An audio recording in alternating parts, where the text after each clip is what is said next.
Hydra facial വീട്ടിൽ തന്നെ ചെയ്താലോ? അപ്പോൾ നമ്മൾ പാർലറിൽ പോയി തന്നെയാണ് ഹൈഡ്രാ ഫേഷ്യൽ ചെയ്യേണ്ടത്. അതിൻ്റെ അത്രയും എഫക്റ്റ് കിട്ടിയില്ലെങ്കിലും അത്യാവശ്യം നല്ല എഫക്റ്റ് കിട്ടുന്ന ഒരെണ്ണമാണ്. നമുക്ക് എങ്ങനെ ചെയ്യണമെന്ന് നോക്കാം.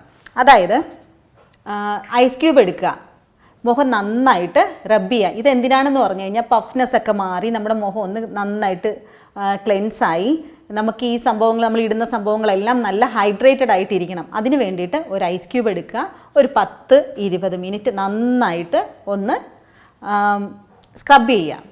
എന്നിട്ട് അതിൻ്റെ കൂട്ടത്തിൽ തന്നെ നമുക്കിനി ഒരു ക്ലെൻസിങ് മിൽക്ക് വേണം. അപ്പോൾ നമ്മൾ നാച്ചുറലായിട്ട് എന്താണ് നമ്മുടെ നേരത്തെയുള്ള വീഡിയോയിലൊക്കെ പറഞ്ഞതുപോലെ മിൽക്ക് എടുക്കുക. നല്ലൊരു ക്ലെൻസറാണ് മിൽക്ക്.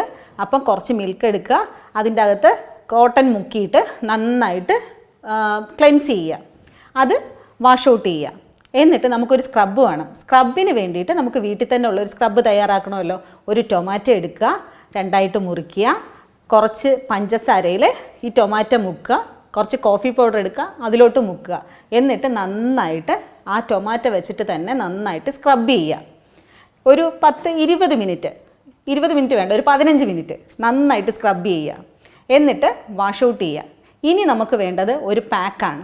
പാക്കിന് വേണ്ടിയിട്ട് കുറച്ച് കടലമാവ് എടുക്കുക, അതിലോട്ട് കുറച്ച് കോഫി പൗഡർ ഇടുക, കുറച്ച് മഞ്ഞൾപ്പൊടി ഇടുക, കേർഡ് അതായത് തൈര് ഒഴിച്ച് നന്നായിട്ട് മിക്സ് ചെയ്ത് ഒരു പാക്ക് അങ്ങ് ഇടുക.